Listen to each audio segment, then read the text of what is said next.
2014 में रिलीज हुई gone girl एक ऐसी फिल्म है जो शायद पहली बार देखने में लगे कि ये मूवी एक कपल की लाइफ की एक सिंपल सी स्टोरी है। लेकिन हम जितना इसके बारे में सोचते हैं उतना ही हमें ये फिल्म और सोच में डाल देती है। तो आज हम गॉन गर्ल मूवी के उन पॉइंट्स को एनालाइज करेंगे जो शायद कहीं ना कहीं इस मूवी में छुपी थी।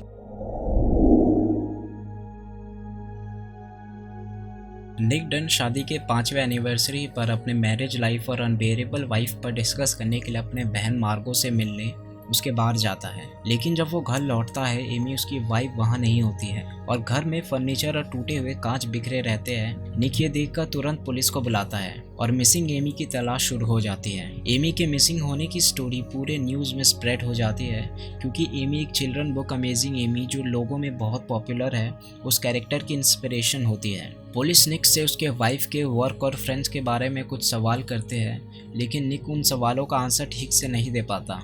लेकिन इन्हीं सवालों के बीच ये पता चलता है कि ये कपल न्यूयॉर्क से शिफ्ट हुए थे निक के मदर के कैंसर के वजह से। इसी दौरान पुलिस को किचन में ब्लड स्पॉट्स मिलते हैं और एक क्लू मिलता है लेटर के फॉर्म में। गायब होने के एक दिन बाद निक और एमी के माता पिता एक प्रेस कॉन्फ्रेंस रखते हैं जिसका मकसद एमी को ढूंढने का होता है। फाइंडिंग एमी अब मीडिया की हॉट न्यूज बन चुकी है। एमी के घर मिला वो लेटर उन्हें अब एक सेकंड क्लू की तरफ ले जाती है जो बदले में निक को उसके फादर के घर ले जाती है। वहां उसे अपनी वाइफ का लिखा एक नोट मिलता है। फिल्म इन्हीं सब के बीच कुछ फ्लैशबैक्स दिखाती है जिसमें एमी एक डायरी में लिखती हुई दिखती है। पहली मुलाकात, नौकरी का छूटना, मिसौरी जाना, लगातार झगड़े। एमी बताती है कैसे उसका पति इतना अनबेरेबल था, कैसे निक ने उसे पहली बार पीटा, कैसे एमी उससे डरने लगी थी और कैसे उसने गन खरीदने का डिसीजन लिया। फ्लैशबैक का एंड होता है एमी की डायरी में लिखते हुए, वो मुझे मार सकता है। इन सब इवेंट्स के बाद अगले सीन में एमी को सेफली अपने कार में ड्राइव करते हुए दिखाया जाता है। कुछ टाइम पहले एमी को पता चलता है कि निक ने उसे चीट किया है और इसी के वजह से वो एक प्लान बनाती है अपने मर्डर के चार्ज में निक को जेल भेजने का। एमी इस प्लान को बहुत डिटेल और ध्यान से बनाती है और निक के जेल जाने तक वो एक कैंप ग्राउंड में रहने चली जाती है। उसके पास इतने इनफ पैसे होती है जिससे वो आराम से काफ़ी टाइम तक छुप के रह सके। लेकिन उस कैंप ग्राउंड में कुछ लोग होते हैं जिन्हें एमी पर शक हो जाता है कि एमी कहीं से भाग कर आई है और उसे लूट लेते हैं। अब एमी के पास पैसे नहीं बचते, उसे हेल्प के लिए अपने एक्स बॉयफ्रेंड डेजी को बुलाती है और उसे एक कहानी सुनाती है कि कैसे निक ने उसे चीट किया और उसे मारा।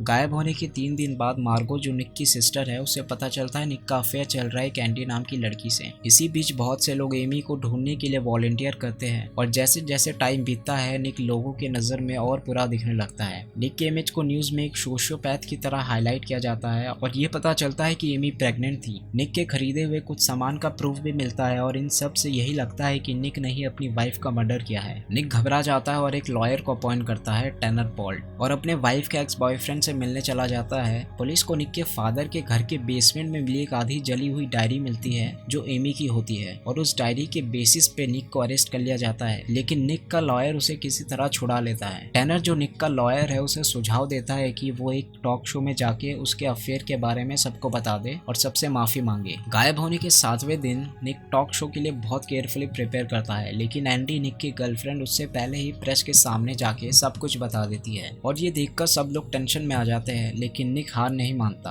और इंटरव्यू देने के लिए सबको कन्विंस कर लेता है। निक के इंटरव्यू के बाद लोगों का निक के ऊपर भरोसा होने लगता है लेकिन इसके बावजूद निक के ऊपर सस्पिशन कम नहीं होता। और इन सब के दौरान डेजी एमी को अपने लेक हाउस ले जाती है और एमी को बताता है कि वो अभी भी उससे प्यार करता है और उसके साथ एक नया लाइफ स्टार्ट करना चाहता है। एमी को लगने लगता है कि डेजी उसके लिए प्रॉब्लम हो सकता है और एक ऐसा नाटक करती है कि वो भी डेजी से प्यार करती है और एमी डेजी के साथ लव मेकिंग के टाइम उसका गला काट देती है।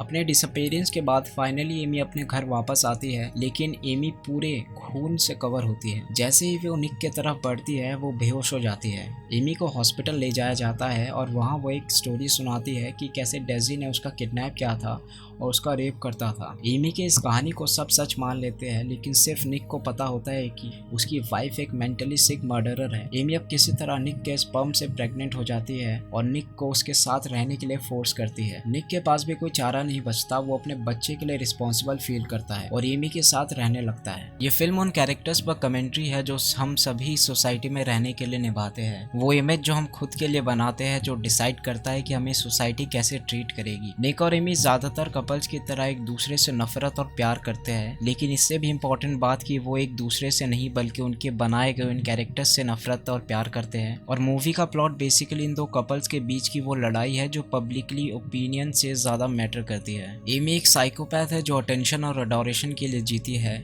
उसका बचपन से एक ऐसे कैरेक्टर अमेजिंग एमी के साथ कंपैरिजन किया गया है जो परफेक्ट है। इसी के वजह से वो बचपन से एक ऐसे सोच के साथ बड़ी हुई है कि वो अमेजिंग एमी की तरह बिहेव करे, हर काम में परफेक्ट हो। वो अपने ट्रू आइडेंटिटी को हमेशा छुपाती हुई आई है क्योंकि उसे पता है कि अंदर से वो एक मॉन्स्टर है जो दुनिया के सामने नहीं आ सकता। फिर वो निक से मिलती है जिसे अमेजिंग एमी की परवाह नहीं। वो कॉन्फिडेंट है, चार्मिंग है और निक उस लड़की से मिलता है जो खूबसूरत है, होशियार है, परफेक्ट है। इन्हीं सोशली एक्सेप्टेड कैरेक्टर्स इन दोनों को कनेक्ट करते हैं, लेकिन ये प्यार भी एक किरदार है इस कहानी की, क्योंकि टाइम के साथ निक का असली इमेज दिखने लगता है। एमी ने जैसा सोचा था कि एक ऐसा इंसान जो कॉन्फिडेंट है, रिबेलियस है, एमी की बोरिंग लाइफ में उसे ऐसे ही एक इंसान की जरूरत थी, लेकिन हकीकत में निक एक नॉर्मल इंसान है जिसने सिर्फ एक रोल प्ले किया था एमी के प्यार के लिए, और इसी के वजह से दोनों के बीच में स्ट्रेन बढ़ने लगता है। निक फ्रस्ट्रेट होने लगता है उसके कंट्रोलिंग मेनियक बीवी से। एमी उबने लगती है उस शादी के ट्रैप में जिसने एक लेजी और इग्नोरेंट हस्बैंड है जो उसके विल से हटके काम करता है।